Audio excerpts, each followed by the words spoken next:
So, Paul, thanks for coming down. You got it. Friend of mine for a long time, probably at least a decade. That's right. Done a lot of stuff together. A lot. Notably, Organically Good Trio, your organ trio with Van Martin and Tommy Benedetti. Exactly, yep. The Dubtown Rockers. Dubtown Rockers. Did that whole album here. Yeah, done several things with them. So when did you kind of get started, and what sort of a brief overview of... Right. So probably in the early mid-90s, I sort of... I had gone to Tufts, so I kind of knew the area, and I moved back up to Boston and at that point and connected with my old college band. And we were sort of in the very beginnings of what would become the jam band scene. So I was sort of in that whole Wetlands sort of opening for bands like Widespread Panic and Blues Traveler and even Fish and stuff like that. Before that, they were sort of catching on. They eventually became sort of a wave of bigger bands. And that was really my beginning into the Boston scene. And it was a good one because it was kind of a social, interconnected thing. So I met a lot of musicians 20 plus years ago that I still play with today in other projects, Tommy being one of them. So I started there. I did the jam band. And after that, I started getting more into rock stuff. And then I had seen Medeski and, the Allman Brothers and all sorts of bands, and I had my eyes sort of set on playing the organ and getting a Leslie and doing that. But what I found when I got it is I didn't really know how to play the organ per se. If you have a Leslie, you can sound good playing anything, pretty much. But to actually sit there and play the organ, I had to get my bearings, and that's when I went to Ken Clark, who is a Boston legend, #1 organ player around here, and he sort of set me straight on how to get it going, he was really helpful, actually, how to get gigs. And then what eventually ended up happening is he was like, well, I'm quitting my gig. I play with Melvin Sparks, this jazz guy out of New York City, and I can train you to do it and then get you an audition and see how it goes. And that worked out, and then I ended up playing with Melvin for 3 or 4 years, and that's when I started doing foot pedals, learning soul jazz, grooves, soloing at a fairly decent professional level in the jazz clubs across the country. And then post that, I did some pop stuff. You know how it is in Boston. You do all sorts of stuff. You fall into categories with all sorts of people, and then at some point, the guys from San Diego found me. They were expanding their band Slightly Stoopid, and they were just adding horns. They wanted to add a keyboard player. They were going on tour with Snoop Dogg, and they wanted to get a bigger sound.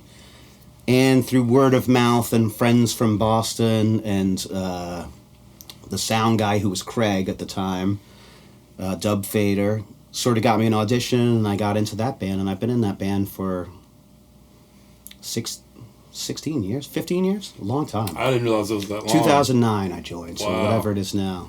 That's 14. That's incredible. I went quick, it feels, it doesn't feel like 14 years. Right. It feels like 5 or 6 summer tours. Right. But that project has been sort of the staple of my career right now, and the rest of my musical life sort of revolves around that band because... Right. They're a big success, and, it's a lot of fun. Those guys are awesome. The albums do well. The gigs are awesome. Summer tour is an amazing sort of event. The Closer to the Sun Festival at the end of the year in December it's just so many good gigs and so many good things happening. I mean, It's not all good. You know how it is. Being in a band, there's always this and that going on. But for the most part, Slightly Stoopid has been really great. And it's helped my career somewhat. Right. You know, I can say, hey, I play in this band. Like, oh, I know that band. Yeah, sure. Right, and that segues kind of into your Dubtown Rockers stuff, because that project, you're able to kind of pull some people from That's right. that world. That's exactly what happened. I started Dubtown Rockers with the sax player from Slightly Stoopid, Daniel De La Cruz, who everyone knows as De La. And we just sort of we were just having kids. So we just had this idea that maybe we could just sort of do what we're doing, which is playing reggae in this American reggae in the scene around the country. We could do that, but with lyrics for kids and that families could enjoy, and at the same time pull in people like Hyrie or Don Carlos or other people on the scene. Miles sang a song, K-Bong, Johnny Cosmic, and have them all become a part of it. That way we would have a base for the music where people, you know, would have some sort of starting point where we could have some sort of recognition, you know, in the kids' field. Because a lot of people in Slightly Stupid's crowd are having kids or have kids, so it's been really advantageous for us to use that crowd, for sure. Right, and parents love to buy stuff for kids. Yeah, I hope so. Yeah. Keep buying, parents. All right. The people we bring everyone in town, pretty much, to play on it. And the great thing about Dubtown Rockers is there's going to be no end to it. Like, now we finished writing a kid's book. Yep. Another kid's book's on the way.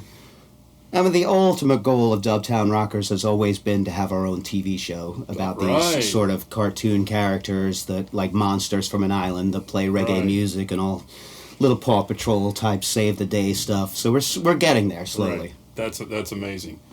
That's amazing. And then you have Organically Good Trio, which is your organ trio. With Organically Good Trio is like my sort of what you call like a passion project, or something that you do. It's never going to be like super popular or catch on around the country, but it's something that I love to do. Right. And I play with a couple players that I love to play with, and we do what we want, and we do it our way. And Right. So I get to do that. We don't do a ton because of Stoopid, but we'll play, you know, 5 or 6 plays in the fall and 5 or 6 plays in the spring.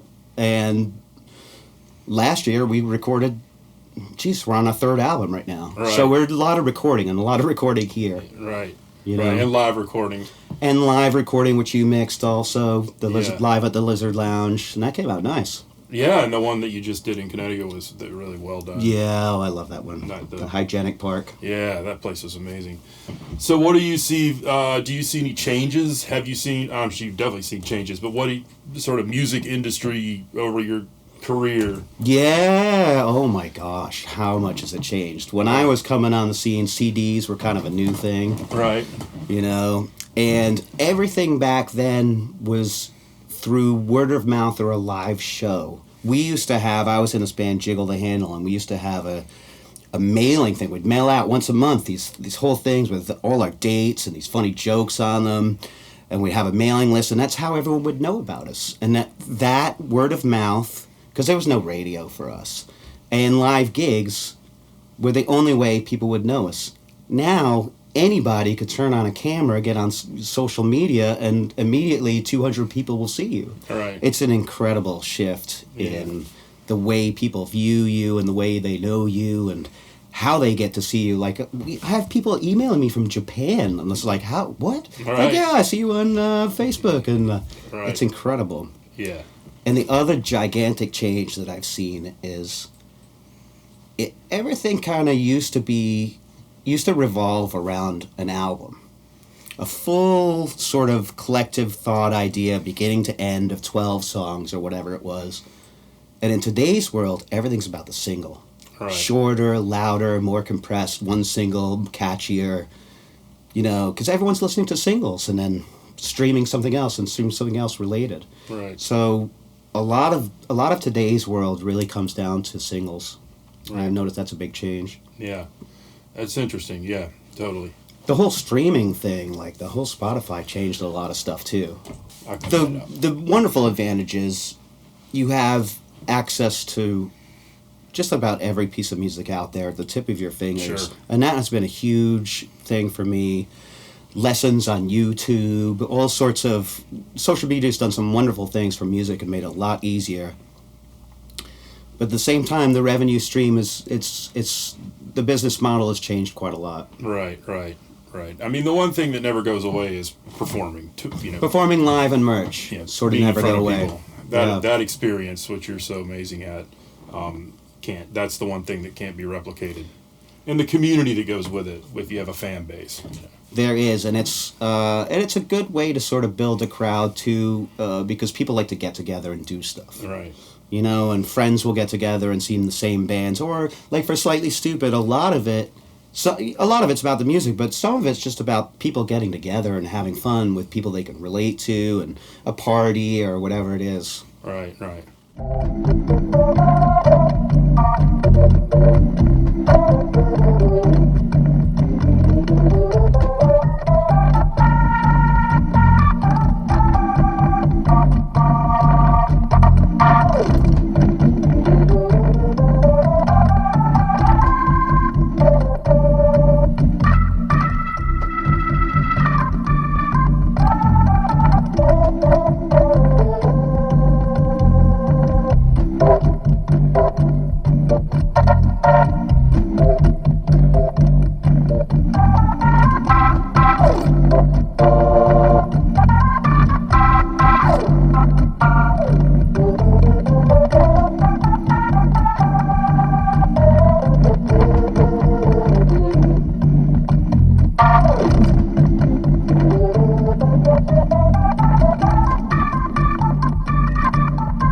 Question on like your writing process. How do you write? That sort of varies for the most part, but the way a lot of writing goes for me is either I'll hear something that'll give me some inspiration, and I'm like, I want something kind of like that. There's something about that song that I like, and I'll listen to it, and then I'll sort of go for a walk and think about stuff in my head about what I want it to sound like, and then come back, and I have my setup right here, so I'll just record whatever a lot of times, actually, I just turn on the camera on my phone and just play and sing so I get the first impression going. And from there, it's just like anything else. It's work. You got to keep going at it until you've got a finished product. Sure. The beginning part is the hardest part, because where does the inspiration come from? And for me, a lot of times, aside from nature and the world, it'll come from seeing or hearing other people. Right. Like I said, I saw Medeski. And all of a sudden I wanted a song sort of like that, and I wanted to get into the organ grooves. Or I saw the Derek Trucks band back in the day, and I was like, oh, I like this whole version of... That was when I was in the jam scene. This is a really cool version of what's going on, and I want to do more of that. Right.